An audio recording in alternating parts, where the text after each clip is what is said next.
창세기 42장 오늘 보실 하나님의 말씀은 창세기 42장입니다.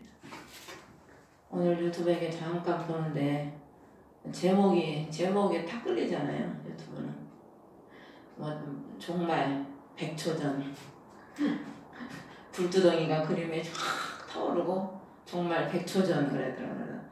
종말의 백초전 그랬는데 한번 탁 터치해봤더니 미국에 뭐 돌아가는 거 코로나 때문에 이제 지금 세계가 어떻게 또 바뀌고 코로나 때문에 사람에게 인식 사람을 추종하는 거 그걸 이제 해야 된다 막 그래서 미국에서는 뭐 올해 10월달인가 언제부터 무슨 뭐 인식과 그거를 찍지 않으면 뭐 통과가 안 되고 뭐 세계 돌아가는 정세를 1시간 50분인가 강의를 하시더라고요. 그래서 이제 제가 그런 걸 보는 이유는 우리가 이제 세계가 어떻게 돌아가는지를 알아야 되잖아요. 우물 안의 개구리라 그런 걸 안 보면은 뭐 모르잖아요. 지금 세계가 어떻게 돌아가는지. 그러니까 이제 그런 거를 제가 이제 한 번씩 보는 거예요. 지금 어떻게 세계가 돌아가나.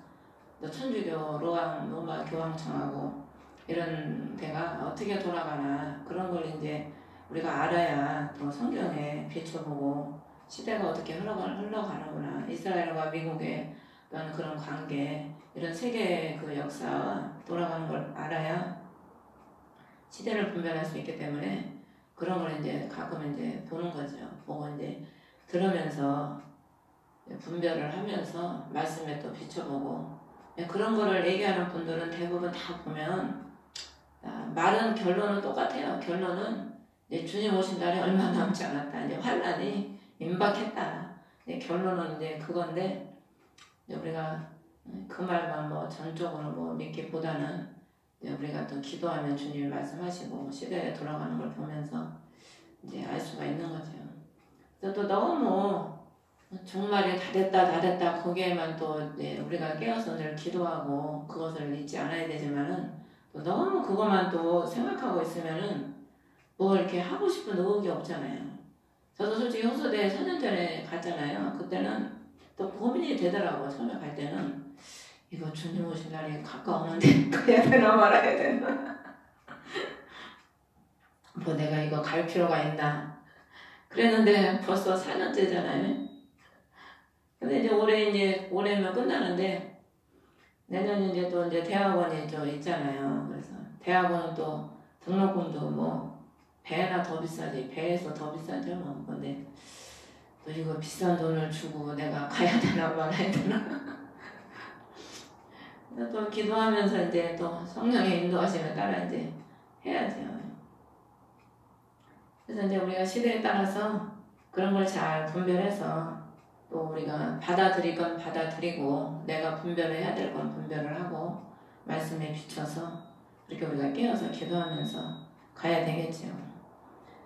그래서 어떤 데는 또 보면은 많은 사람들이 뭐 나팔 소리를 매주 들었다 뭐 그런 또 분들도 많고 그래서 나는 나팔 소리를 한 번도 못 들어봤는데 나팔 소리를 들었다는 분도 있으시고 계시록에 보면 나팔이 한 번만 부는 게 아니고 7번 불잖아요. 7번. 주님이 나팔은 이제 자꾸 경고를 하시느라고 들려주시는 경우가 있거든요. 개인한테 이제 때가 가까웠다.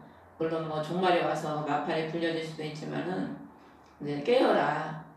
응? 주님 올 때가 가까웠다. 그거를 그 개인에게 알려주시기 위해서 들려주시는 경우도 있어요. 그래서 그런 걸 우리가 잘 이제 분별을 해야 되겠죠. 오늘 창세기 42장을 보면 1절에 보면 이제 야곱이 이집트에 곡식이 있음을 보고 또 2절에 보면은 또 이르되 보라 내가 들으니 이집트에 곡식이 있다 하는도다. 야곱의 집안에 사람이 많죠. 다들 지금 기근으로 인해서 어려움을 당하고 있습니다. 근데 야곱이 곡식이 있음을 봤다는 거예요. 뭐 야곱이 뭐 직접 가서 봤겠습니까?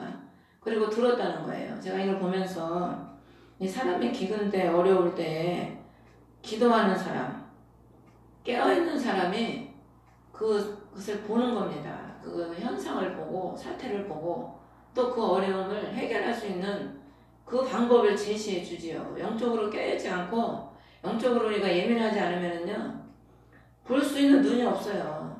그 야곱이 봤다는 것은 야곱이 영의 사람이라는 걸 지금 얘기해주고 있는 겁니다. 여러분들이 아무리 눈을 뜨고 다녀도 여러분들이 영의 사람이 되지 못하고 깨어있지 못하면은 시대가 이렇게 돌아가도 모르는 거예요. 지금 세상 사람들이 압니까? 몰라요. 제가 그저께 그 만독화 아줌마가 같이 좀 꽃병하자고 해서 이제 같이 이렇게 하면서 그런 사람들한테 막 예수 얘기를 너무 많이 해도 싫어하잖아요. 그래서 이제 막 들어줘. 한참 들어주다가 이제 한마디 하는 거야. 그 사람 9마디 하면은 제가 1~2마디 하면서 들어주면서 이제 한두 마디 이제 전도하면서 하는 거죠. 그 전도하려고 이제 얘기를 하니까 요즘에 교회들 때문에 코로나 때문에 교회들이 욕을 많이 먹는다고 막 그 얘기를 하더라고요. 근데 그 사람들은 먹고 사는데 바빠서 코로나가 오든 말든 뭐 영적으로 관심이 없죠. 그냥 그러면 그런갑다 저러면 저런갑다 그냥 현상에만 치우치는 거지. 그 어려움을 통해서 진짜 그 본질을 봐야 되는데 그걸 볼 수 있는 눈들이 없잖아요. 예수를 믿어도 마찬가지입니다. 예수를 믿어도 왜 이 사건이 일어나면은 그 사건 속에서 하나님이 역사하시는 본질을 보고 들어야 되는데 대부분 사람들이 그런 걸 몰라요. 시대가 어떻게 돌아가는지도 모르고 주님이 가까이 문 앞에 있는지도 모르고 땅의 일에만 치우쳐가지고 그것만 하기 바쁜 거죠. 그러면서 아들들에게 거기로 내려가서 우리를 위해 곡식을 사오라는 거예요. 그러면 우리가 살고 죽지 아니하리라. 가서 이사야 53장에 보면은 너희 목마른 자들아 내게로 와라. 값없이 와서 사 먹으라고 그러잖아요. 그러면 주님이 값없이 와서 값없이 오라고 그래놓고 또 왜 사 먹으래? 값없이 오라고 그랬으면 그냥 갖다 먹으라 그러지. 우리가요 죄는 주님이 그 죄값은 치러줬잖아요.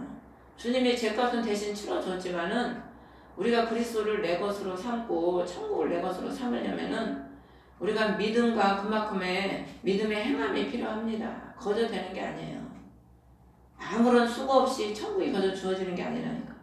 우리가 죄값은 주님께서 사에서 다 죄값은 다 청산을 해 주셨지만은 우리가 그 예수님의 말씀을 따라 좁은 길을 가야 되고 그 말씀에 순종해야 되고 그래서 예수님이 천국을 비유할 때 천국은 어떤 사람이 밭에서 보화를 발견해서 자기 것을 다 팔아서 그 밭을 샀다 그랬잖아요. 자기 것을 팔아서 산 겁니다. 자기 것을 팔아서. 그러니까 천국이 거저 주어지는 게 아니라는 것을 주님이 말씀하시는 거죠. 우리가 예수님을 믿는 것도 어떤 사람들은 그냥 감나무 밑에 가만히 입 벌리고 있으면 뭐가 떨어지는 줄 아는데 그게 아닌 거예요. 그래서 예수님이 그 달란트 비유를 하잖아요. 1달란트 가지고 와서 땅에 묻어놨던 종을 게으르고 악한 종이라고 하신 것처럼 거저 되는 게 아니죠. 그 5달란트, 2달란트, 3달란트 받은 사람은 나가서 열심히 장사해서 그 달란트를 남기잖아요. 이 요셉의 야곱의 말대로 3절을 보면 요셉의 10사람이 이집트에 곡식을 사려고 내려갔다. 그런데 야곱이 요셉의 동생 베냐민을 형들과 함께 보내지 아니하죠. 왜? 그 두려움이 있기 때문에. 요셉을 잃어버린 두려움이 있기 때문에 보내지 않는 겁니다. 6절에 보면은 요셉은 그 땅에 총독이 되어 그 땅의 온 백성에게 파는 일을 했는데 요셉이 무슨 일을 했냐면 곡식을 파는 일을 했다는 거예요. 우리 영적으로 예수님은 우리에게 영의 양식을 파는 일을 지금도 하고 계시죠. 예전부터 지금까지 계속 영의 양식을 주의 백성들에게 팔고 계신 겁니다. 제가 아까는 기도하는데 그런 생각이 들더라고요. 주님이 이 땅에서 웃은 일이 없었잖아요. 웃으실 일이. 뭔 웃으실 일이 있겠어요. 본인이 죽어야 되는데 그 생각하면 웃음이 나오겠습니까? 자다가도 아마 답답함이 오겠지. 그러니까 주님이 그러잖아. 나의 세례를 내가 받을 세례가 있으니 그거 이루기까지 내가 나의 답답함을 어떻게 하겠느냐 어떠하겠느냐. 근데 주님은 이 땅에서만 웃을 일이 없었던 게 아니고 지금도 웃을 일이 없으실 것 같구나. 이제 그 생각이 들더라고요. 이 땅에 얼마나 사람들이 많아요. 수많은 사람들이 지금 있는데 만약에 지금 환란이 온다면 구원받을 사람, 휴거될 사람이 얼마나 되겠습니까? 소수거든 소수. 그러면 그 나머지 사람들이 다 지금 환란을 겪고 죽어야 되는데 지금도 코로나 때문에 많은 사람이 죽어가잖아요. 하루에 뭐 몇천 명씩 죽어간다고 그랬나 지금? 죽어가잖아요. 그러면 그들이 예수를 믿었으면 다행히 천국에 가지만은 예수를 안 믿은 사람들이 다 어디로 가겠어요? 지옥으로 갈 거 아닙니까? 그러면 주님이 그 모습을 보시면서 지금 주님은 하나님 아버지 우리 주님이 기쁘시겠어요? 주님은 예전이나 지금이나 기쁘시지 않겠구나. 지금도 슬프시겠구나. 그 생각이 들더라고요. 그 생각을 하니까. 어떻게 보면은 참 우리가 예수 믿는 게 뭐 기쁨으로 믿어야 된다고 그러고 뭐 즐거워야 된다고 그러고 날마다 찬송해야 돼. 물론 나를 구원하신 주님은 기쁨이지. 그 공로를 생각하면 주님에게는 항상 찬송해야지요. 기뻐해야 되고 감사해야 되고. 근데 참 멸망하는 사람들을 생각하면은 참 안타깝고 답답하지요. 주님의 입장에서 본다면 우리가 그걸 잊어버리고 사니까 모르는 거죠. 많은 사람들이 주님께 오면 사는데 안 오니까. 그래서 요셉의 형들이 기근을 통해서 애굽에 내려오고 겸손히 내려갔다는 의미거든요. 내려오고 요셉을 만나서 살아나는 그런 또 결과를 가져오죠. 실제로 보면 요셉이 자기 형들을 보고 알았으나 요셉은 알았다는 거예요. 알았지만 그들에게 낯설게 행하며 그들에게 거칠게 말하고 너희가 어디에서 왔느냐. 형들인지 알지만 그들은 지금 요셉을 모르거든. 아직 회개되기 전에 그런 신분이에요. 여기서 보면 아직 요셉을 모르고 죄인의 신분인 거죠. 그렇기 때문에 우리가 예수님하고도 우리가 예수님을 통해서 믿음으로 통해서 죄가 용서받고 예수님과 가까운 친구 사이가 돼야 예수님이 우리에게 다정하게 말하시고 부드럽게 말하시지만은 죄인의 신분에서는 예수님이 낯선 거예요. 왜? 친분이 없었거든. 그 예수가 누구야? 세상 사람들은 예수가 누구야 그러잖아요. 모르니까. 낯선 분이죠. 그 사람들한테는. 죄인에게는 거칠게 말할 수밖에 없어요. 그래서 나중에 회개되지 않고 죄인의 그 신분으로 주님 하나님 앞에 가면은 그 하나님의 음성이 얼마나 두렵겠습니까? 하나님의 음성이 거칠고 두려워서 그 앞에서 고개도 못 들죠. 고개도. 그래서 너희가 어디에서 왔느냐? 너희가 지금 어디에서 왔느냐? 누구로부터 왔느냐? 너희가 지금 하나님께 속해서 살고 있느냐? 거기에서 왔느냐? 아니면 사단에게 속해서 살다 왔느냐? 우리가 인생에 어디서 와서 어디로 가는지 모르잖아요. 세상 사람들은. 예수님을 믿지 못하면 다 마귀로부터 와서 마귀로 살다가 마귀한테 가는 거예요. 마귀를 해서 예비된 천국으로 가는 거죠. 그냥 그들이 양식을 사려고 가나안 땅에서 왔나이다. 8절에 요셉은 자기 형들을 알아보았으나 그들은 그를 알아보지 못하였더라. 예수님이 부활하셨을 때 제자들이 알아봤습니까? 네? 못 알아봤죠? 거듭나지 못하면 못 알아봐요. 못 알아봐. 여러분들이 육의 눈으로 성경 아무리 봐도 성경이 그 뭔 의미인지 잘 모르잖아요. 내 안에 빛이 있고 내가 거듭나고 성령이 함께 하셔야 성경을 보면은 이게 이런 거였구나 깨닫지 모르는 거예요. 몰라. 그러니까 하나님이 알게 해주지 않으면 주님이 자신을 우리한테 비춰주지 않으면 모르는 겁니다. 그래서 이들이 나중에 요셉을 어떻게 알아요? 요셉이 이제 우리가 뒤에 보면 나오잖아요. 요셉이 자기를 알리잖아. 형제들에게. 자기를 알리니까 그제서야 요셉의 형들이 요셉을 알아보는 겁니다. 오늘날 우리도 주님이 우리를 찾아오시고 자신을 우리한테 나타내 주시고 자신의 사랑을 우리에게 입혀주시고 덮어주시고 그렇게 해주시니까 우리가 주님을 아는 거지 뭐 인간의 공로와 인간의 힘으로 아무리 애쓰고 힘쓴들 알 수가 없어요. 주님의 은혜죠. 주님의 은혜. 그러니까 우리가 예수님을 짓고 믿고 이렇게 말씀 듣고 기도하는 것도 뭐 우리가 세상 사람보다 잘나서 그런 겁니까? 더 오히려 우리가 더 못나고 더 죄인이라 하나님의 덮은 은혜를 입는 겁니다. 그러니까 우리 그렇게 겸손하게 생각을 해야지 이스라엘 백성들처럼 이방인은 죄인처럼 취급하고 개처럼 취급하고 예수 믿는 사람들이 세상 사람들을 앞에 교만하고 겸손하지 못하고 그런다면은 은혜를 알지 참된 은혜를 알지 못하는 거죠. 그러면서 요셉이 자기가 그들에게 관하여 꿈을 기억하고 꿈을 기억하고 있었다는 거예요. 요셉은 지금 꿈대로 다 이루어졌죠. 그러면서 그들에게 정탐꾼이니라 이 땅에 드러난 틈을 엿보러 왔다. 그 꿈대로 지금 하나님이 이루어 주셨는데 그 형제들에게 정탐꾼이라고 하는 거예요. 이 땅에 드러난 틈을 엿보러 왔다. 그 요셉의 형들이 요셉을 팔아먹었잖아요. 그 요셉이 아버지가 요셉을 보낸 그 틈을 타서 요셉을 팔아먹었거든. 가룟 유다가 늘 예수님을 쫓아다녔지만은 다 예수님을 뭐하러 쫓아다녔습니까? 자기 유익을 위해서 쫓아다닌 거야. 그리스도의 영광에서 쫓아다닌 게 아니고 자기의 유익을. 그렇게 유익을 엿보러 다닌 거죠. 늘 자기의 유익을 언제나 내가 내 유익을 챙길까? 내 유익을 언제나 이룰까? 늘 예수님을 믿고 따라다닌 게 아니고 정탐을 한 거야. 정탐. 그러다가 마지막에 안 되니까 예수님을 팔 기회를 다 정탐하다가 예수님을 팔아먹잖아요.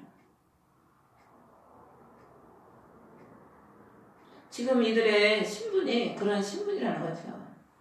그러면서 그들이 내 주여 주의 종들은 단지 양식을 살아왔나이다. 11절에 보면 다 한 사람의 아들로서 진실한 자들이오며 주의 종들은 정탐꾼이 아니니이다.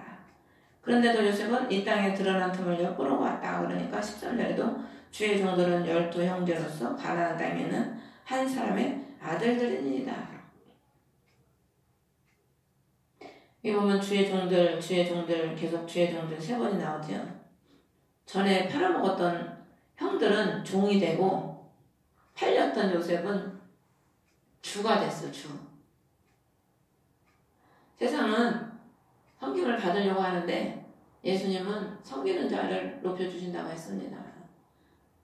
세상 사람들의 신분은 높임받으려고 그러고 더 가지려고 그러고 뺏으려고 그러고 섬김받으려고 하지만은 그렇게 살다가는 나중에 종이 되고 요셉처럼 형제를 구원하기 위해서 자기를 희생하고 종의 신분으로 섬기고 순종하는 말씀에 순종하는 삶을 살면 하나님이 주로 높여주시는 거예요.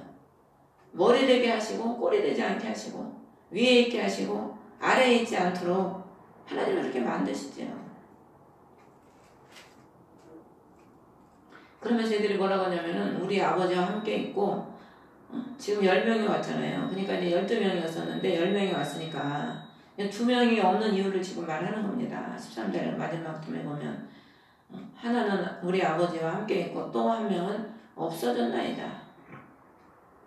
그러면 지금 여기서 한 명은 아버지와 함께 했다는 거는 맞는데 또 한 명은 없어졌다는 거는 지금 맞는 말입니까? 어떻게 보면 맞는 것 같은데 진실하게 말하면 맞는 게 아니잖아요. 없어진 게 아니고 자기들이 팔아먹었지. 지금 거짓말을 하고 있는 거예요. 자기들 유익을 위해서. 솔직하게 얘기를 해야지. 우리가 한 명은 팔아먹었습니다.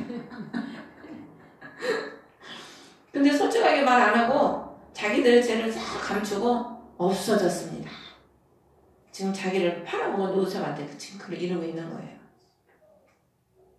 그러니까 요셉이 자꾸 정탐꾼이라는 말을 그래서 하는 겁니다. 그들의 속을 알아보기 위해서 요셉은 자꾸 이렇게 말을 하는 거예요. 아직도 너희들이 진실하지 않구나. 아직도 거짓에 치우쳐 있구나. 그러니까 14절에 요셉이 그러잖아요. 내가 너희에게 말하기를 너희는 정탐꾼이라 한 말이 바로 그것이다. 아직도 진실하지 못하고 자기들 유익을 위해서 말하고 자기들 위해서 유익을 위해서 행동하고. 그러면 15절에 너는 이같이 하여 너희 말을 입증해라. 막내 동생을 여기에 데리고자 하냐면 여기서 나가지 못하리라. 막내 동생을 데리고 와야 너희 그 말에 진실을 입증한다는 거예요. 그럼 막내 동생은 무슨 의미냐면은 전에는 동생이 자기의 유익이 안 되니까 팔아먹었잖아요. 근데 지금은 자기의 유익을 위해서라면은 막내 동생 그거 안 데려가도 되지요. 근데 막내 동생이라는 가장 작은 자, 가장 작은 자, 낮은 자를 의미하거든요. 너희가 진정으로 진실한 자라면은 가장 작은 자, 낮은 자를 사랑하고 그를 데리고 와라 이거죠. 그를 주께 데리고 와라. 전에는 작은 요셉을 팔아먹었잖아. 그 영혼이 살든지 말든지 죽든지 말든지 자기들 유익만 위해서 막 팔아먹었어. 근데 지금은 니들이 진짜 진실한 사람이라면 그것을 증명하기 위해서 니들의 유익을 위해서가 아니고 하나님의 영광과 네 가족을 위해서 너희들이 희생할 수 있느냐, 그 작은 자를 위해서 희생할 수 있느냐, 그것을 희생하고 그것을 내게 보여준다면 너희들이 진실한 자라고 입증을 해준다는 거죠. 그래서 16절에 한 사람을 보내서 동생을 데려오게 하고 너희는 감옥에 갇혀 있으라. 그리하지 않으면 분명히 정탐꾼이니라. 그러면서 17절에 다 4월 동안 감금했는데, 처음에는 요셉이 그 앞에서 거짓말을 할 때 얼마나 괘씸하겠어요. 그러니까 다 그 죄를 생각한다면은 다 죽어 마땅하지요. 우리가 하나님 앞에 우리 죄를 생각한다면 다 감옥에 갇혀서 죽음의 감옥에 갇히고 지옥의 감옥에 갇혀서 죽어 마땅한 죄인이지요. 그런데 우리 하나님의 은혜로 4월 동안 감금하였더라. 그리스도께서 대신 죽으시고 4월 동안 무덤에서 계시고 부활하심으로 셋째 날에 요셉이 하나님을 두려워하는 이가 차에 살지니라. 진실한 자들이면 한 명만 결박하게 하고 곡식을 너희 가지고 와서 너희 집에 기근을 면하라. 그러면서 한 명만 결박, 그 한 명 결박당하는 사람이 예수님이시죠. 주님이 대신 그 죄값을 치러주시고 고통 당하심으로 죄인을 살려주시고 기근당한 우리 백성들을, 하나님의 백성들을 살려주시는 거죠. 그래서 21절에 그들이 그 일을 당했을 때 서로 얘기하죠. 동생이 간에 참으로 죄를 지었도다. 그가 우리에게 간청할 때 우리가 그 고통을, 혼의 고통을 보고도 들으려 하지 아니하였으므로 이 괴로움이 우리에게 임하는도다. 주님은 긍휼적인 자에게 긍휼을 베푸시고 은혜를 베푸는 자에게 은혜를 베푸신다고. 우리가 주위의 혼의 고통을 보고도 그랬지요. 혼은 우리 육을 말하는 거거든. 주위의 이웃에 어려움 당하는 자의 우리가 고통을 보면서도 그것을 나물라라 하면은 주님도 우리의 고통을 나물라라 하신다는 거예요. 예수를 믿어도 자기 유익만 위해서 살고 주위의 형제의 혼의 고통을 못 번치하면은 그도 자기도 환난 날에 구원받기 힘든 거죠. 그래서 우리가 성경을 많이 읽어보면은요, 하나님이 가난한 자를 돕는 자는 환난 날에 구원한다는 말씀이 많더라고요. 제가 다 찾아가고 기록을 해놨는데 자문서에도 많고 굉장히 많아요. 하나님이. 그리고 기도도 하나님이 어려운 자를 돌보고 진실에 행하고 기도할 때 그 기도를 들어주신다고 그랬지, 어려운 자를 그냥 나문나라 하고 기도만 하면은 주님이 그 기도를 듣지 않으신다는 거예요. 24장에 주님이 마지막 때를 얘기하시고 세 가지 비유를 하시는데 그 중에 하나가 양과 염소잖아요.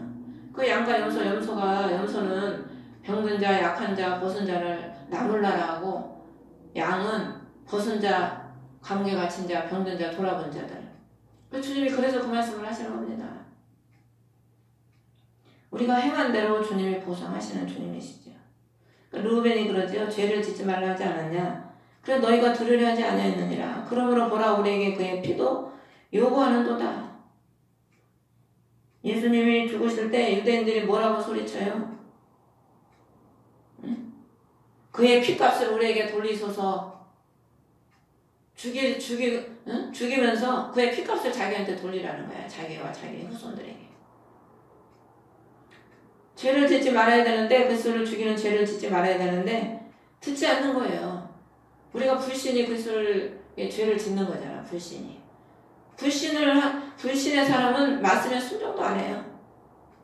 예수님을 안 믿으니까 십자가 달려 죽인 거거든, 이스라엘 백성들이.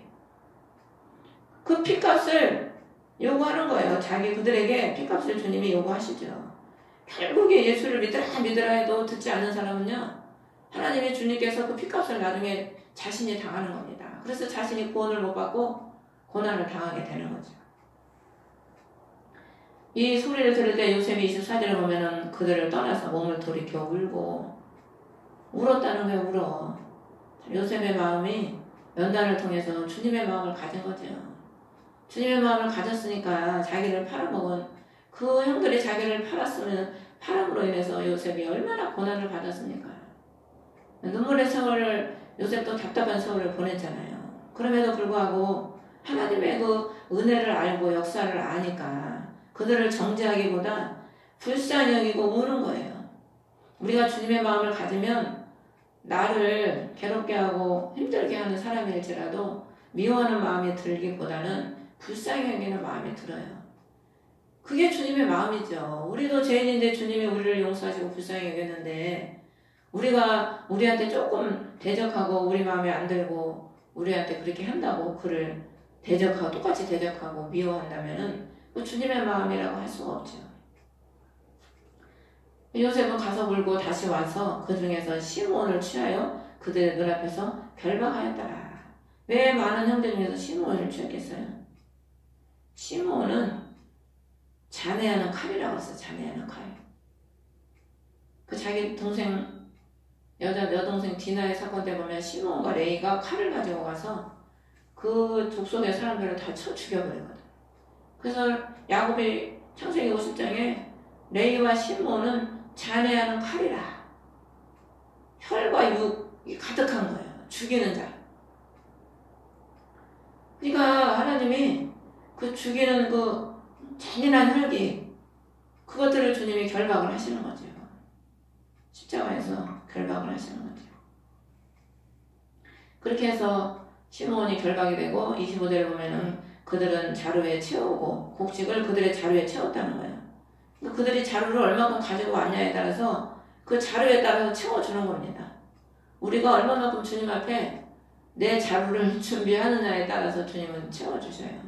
주님 앞에 내가 얼마만큼 그릇이 자루가 큰지 적은지에 따라서 주님이 채워주시죠. 그래서 요셉이 곡식도 채워주고 각 사람의 돈도 도로 넣게 해주시는 거예요.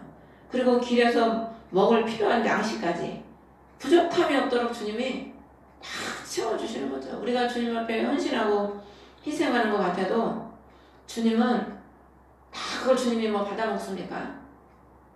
하나님은 더해서 갚아주시는 분이죠. 뭐 주님이 우리 거 뺏어 먹고 우리는 굶어 죽든지 말든지 고생을 하든지 말든지 그런 분이 아니시잖아요. 다 주님은 우리가 드리면 그냥 흠양만 하시고 더해서 우리한테 주시는 분이지요. 구원을 주셨는데 그것도 감사한데 더 채우시고 더 필요한 것 다 부족함이 없도록 인도해 주시고 채우시는 분이 좋으신 분이지요. 그렇게 가다가 17절을 보니까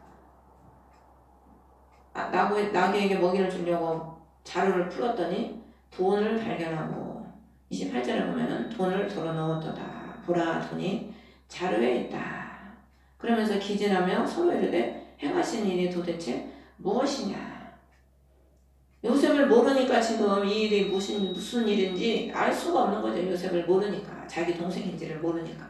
그걸 안다면은 두려워할 일도 없고 기진할 일도 없고 이게 도대체 무슨 일인지 궁금할 필요도 없습니다.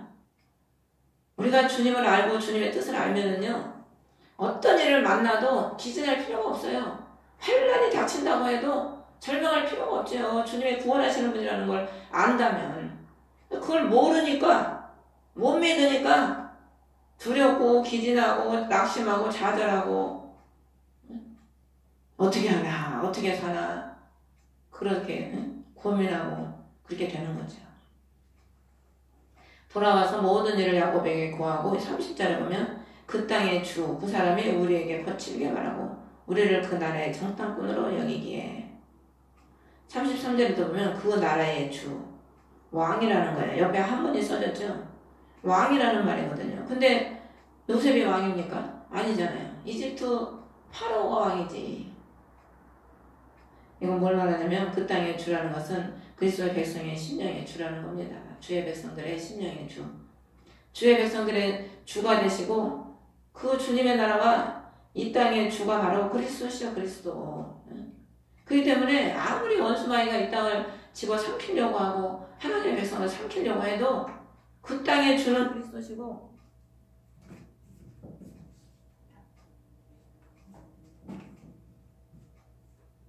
그 땅의 그 나라의 주는 그리스도시기 때문에 그분이 통치하시고 그분이 다스리시지요.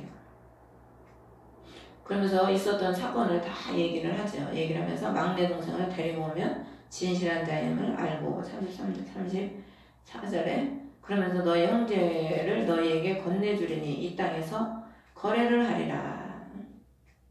그 기근이 없는 풍요한 땅에서 거래를 할 수 있도록 해주신다는 거죠. 그러니까 우리가 주님 앞에 진실한 자임을 주님이 인정을 하시고 주님이 도장을 딱 찍어주시면은 하나님이 필요한 것을 다 채워주셔요.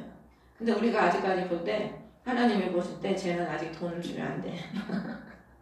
쟤한테 돈을 맡겼다가는 오히려 그 돈 때문에 망하게 생겼으면 주님이 그걸 주시겠어? 안 주지. 작은 것에 충성하는 자에게 주님은 큰 것도 맡긴다고 그랬잖아요. 하나님이 하나 맡기면 하나 맡긴 것을 주님의 영광을 위해서 잘 관리하고 청지기로서 하나님의 기쁘시게 하는 그 일을 위해서 잘 쓰면 주님은 또 2개를 맡기시고 2개 맡기면 또 잘하면 3개를 맡기시고 그렇게 달아보시고 하다가 잘하면 큰 거를 맡겨주시죠. 거래를 하게 해주신다는 거예요. 근데 그게 안 되는 사람한테 하나님 맡겨주시겠어요? 동생이나 팔아먹는 그 형들한테 뭘 맡기겠어? 뭘 맡겨? 응? 자기 유익을 위해서 팔아먹고 자기 좀 어려우면은 나몰라라 하고 하나님을 믿는다고 하면서 그런 사람들한테 주님이 뭘 맡기시겠어요? 돈 주면은 자기 유익을 위해서 룰루랄라 자기 자랑하고 쓰고 다니고 그런 사람한테 주님이 못 맡기시죠. 그러면서 35절을 보면은 아버지가 돈 뭉치를 보고 두려워하더라. 그러면서 36절에 그러는 거예요. 너희가 나로 하여금 내 자식들을 이렇게 하였도다. 요셉도 없어졌고 시몬도 없어졌는데 베냐민도 빼앗아가고자 하니 이 모든 일들이 나를 대적하는도다. 그러니까 하나님의 백성이라고 하지만 그리스도를 알지 못하고 그리스도의 마음을 품지 못하면은 오히려 하나님의 백성들을 하나님께로 이끌고 살리는 자가 아니고 잃어버리게 만드는 자가 되는 거예요. 실족하게 만드는 거죠. 실족하게.